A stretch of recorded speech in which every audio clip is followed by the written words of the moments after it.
What's better than one next-gen fighter jet? Two fighter jets. And America just dropped a bombshell, literally. Introducing the F-55 and the F-47, two monsters of the sky that could change warfare forever. It all started with a mission that was supposed to be routine. In March 2025, U.S. forces launched a massive air campaign over Yemen, Operation Rough Rider. The target? Over 1,000 fortified Houthi sites backed by Iranian tech. The goal? Air superiority in days. But what happened next sent shockwaves through the Pentagon. Despite deploying F-35s, F-16s, and even stealth B-2 bombers, the skies were anything but friendly. Within weeks, 7 MQ-9 Reaper drones, worth over $200 million, were swatted out of the sky. 2 F/A-18 Super Hornets were lost, and an F-35 Lightning II, the crown jewel of U.S. air dominance, came this close to being hit by a makeshift surface-to-air missile fired by a militia. Wait, how did rebels using improvised gear nearly take out the most advanced fighter jet in the world? And more importantly, what did the U.S. do next? It wasn't a retreat. It wasn't denial. It was something far more dangerous, a complete redesign of aerial warfare. This is the story of how the U.S. went from almost losing the skies to building a two-headed beast that could rule them for the next 50 years. Like the video, subscribe for more high-stakes global military stories, and get ready to meet the F-55 and the F-47, where we dive into the surprising failures of the F-35 and how that led to the birth of the F-55. The F-35 Lightning II was supposed to be untouchable, a $100 million machine engineered for stealth, speed, and surgical precision. Equipped with radars that see everything, missiles that hit anything, and electronic warfare systems that jam enemy threats before they even know what's happening. On paper, the F-35 could fly into the most hostile airspace on the planet and come out without a scratch. But in the skies above Yemen, that illusion shattered. Houthi rebels, yes, rebels, armed with outdated Soviet launchers and hacked-together Iranian tech, were pulling off the unthinkable. Their secret weapon? Passive infrared targeting systems that don't emit signals. Why is that terrifying? Because the F-35's defense systems are designed to detect active radar. So when the enemy goes dark, the F-35 flies blind. And this wasn't theory, it happened. An F-35 almost got hit. A Houthi missile locked on, forcing the pilot into aggressive evasive maneuvers at over 1,000 miles per hour. The Pentagon didn't admit it publicly, but insiders knew. If the missile had been just a few feet closer, we'd have lost the world's most advanced jet to a roadside engineered weapon system. Now, imagine what would happen in a real war against China or Russia. So what do? When your best weapon might not be good enough, you don't just fix it, you build something that never should have existed in the first place. The F-55, where we'll reveal how the F-55 was born, who's behind it, and why even its existence feels like a classified secret. On May 15, 2025, just 9 days after President Trump called for a ceasefire in Yemen, he held a surprise press conference. But this wasn't in Washington, D.C., or even inside the U.S. It was at Al Udeid Air Base in Qatar, and what he announced sent shockwaves across the defense world. We're building a fighter jet that will never lose air superiority again. He called it the F-55. Now here's where things get weird. There were no leaked blueprints, no Pentagon slides, no press briefings with Air Force generals. And yet, Trump stood beside executives from Lockheed Martin, calling the F-55 a Ferrari upgrade to the F-35. Not just a tweak or a patch, but a complete transformation. A jet so upgraded, it wouldn't even be called the F-35 anymore. So, what exactly is it? We know this. The F-55 is reportedly twin-engine, unlike the F-35 single-engine layout. That means more thrust, more payload, and better survivability, especially in long-range missions across the Pacific, where US jets might face off against China's elite stealth fighters. Lockheed Martin didn't get the Air Force's next-gen contract.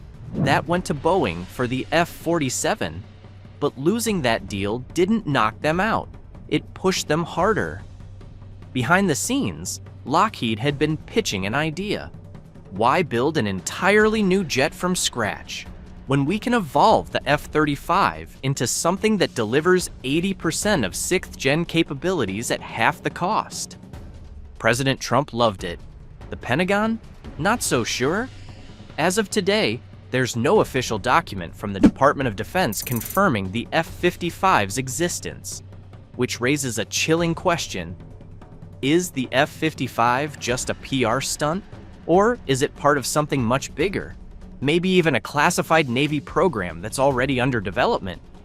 Because if you connect the dots, it starts to make a lot of sense. Okay, so let's connect the dots.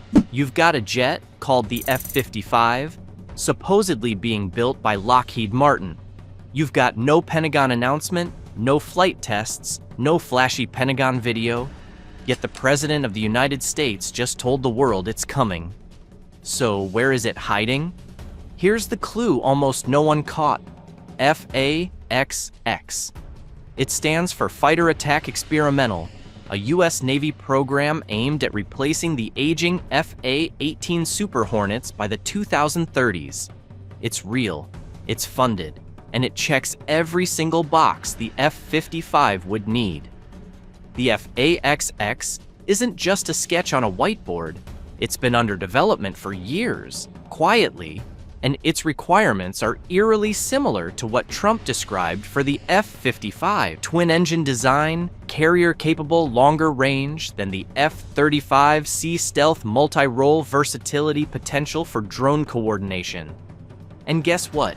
The Navy has already operated the F-35C, the carrier-based version of the F-35, for nearly a decade. They know it inside out. So building a super F-35, or rather, an F-55 that builds on what already works, would cut down costs, training, and development time. So here's the theory. What if the F-55 isn't a brand new jet with its own flashy project code?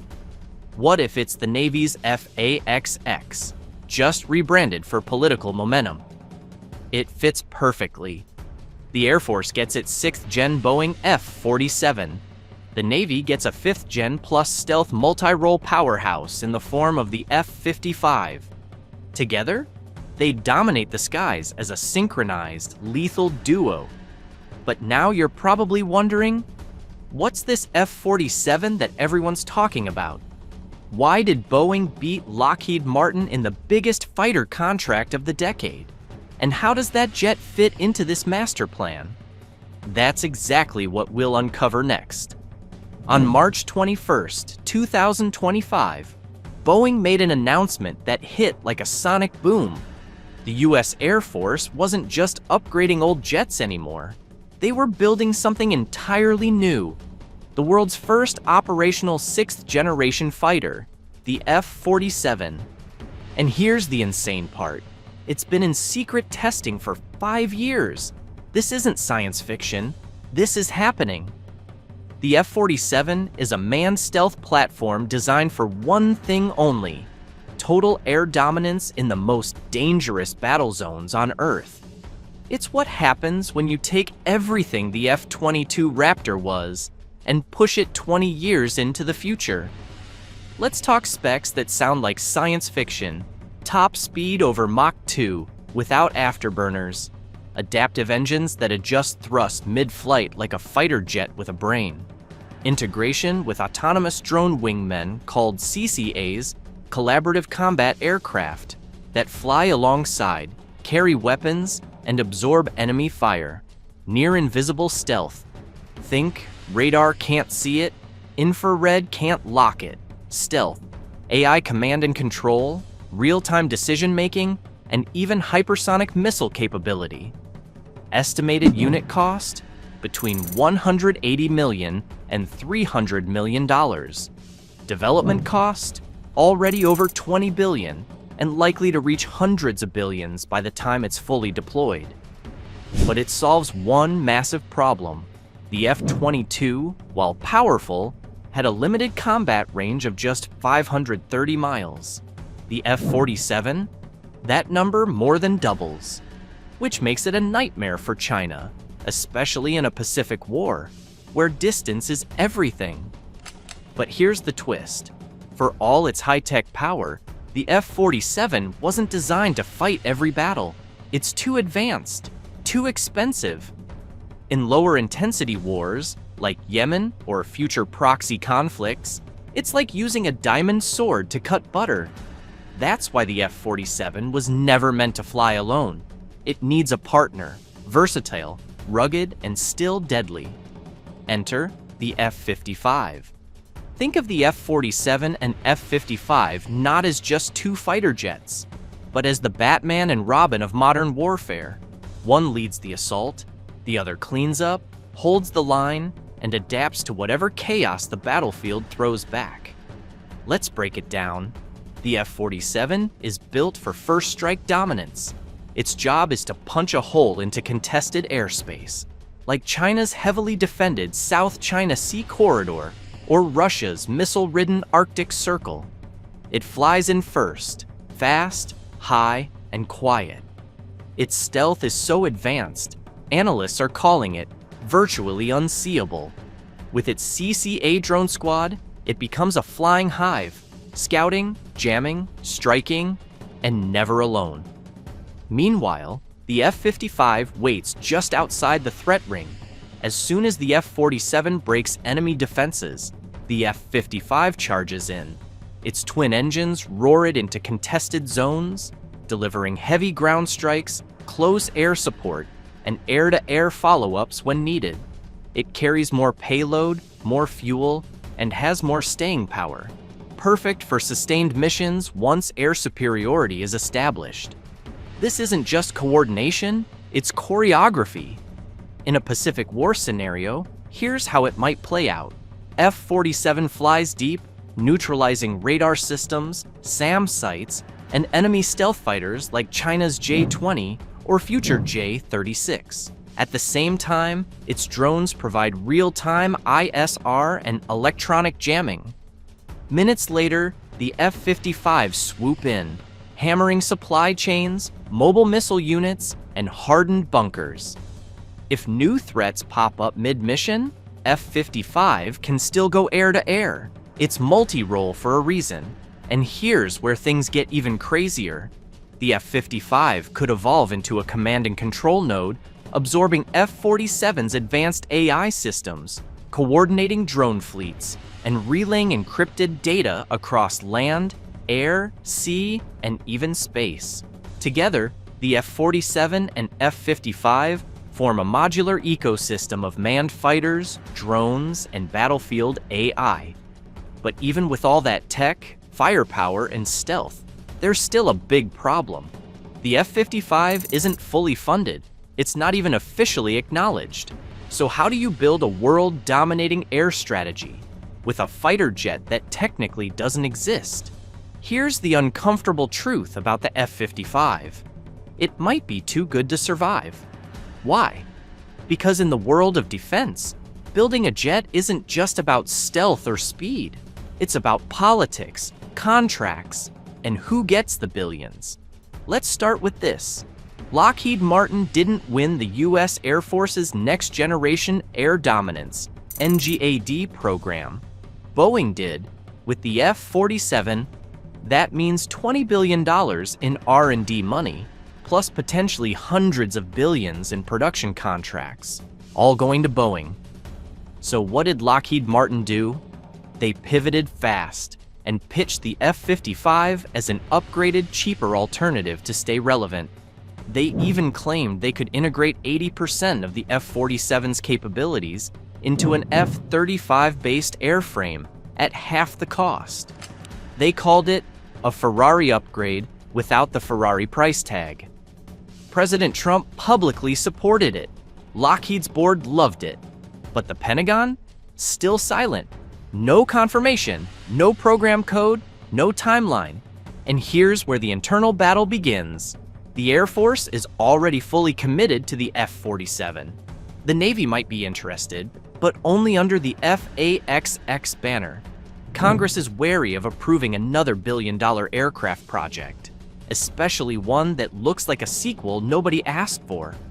On top of that, the US is trying to balance its books. F-35 costs are ballooning. The war in Yemen burned through $1 billion in a matter of weeks.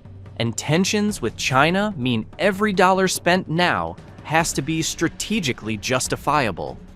So here's the mission for you. Like this video, subscribe, share it. Because if you think this story matters, if you believe the future of global power is being written right now, in hangars and war rooms and black sites across the world, then this is just the beginning. America has always believed that whoever owns the skies owns the war. The F-47 and F-55 might just be the last proof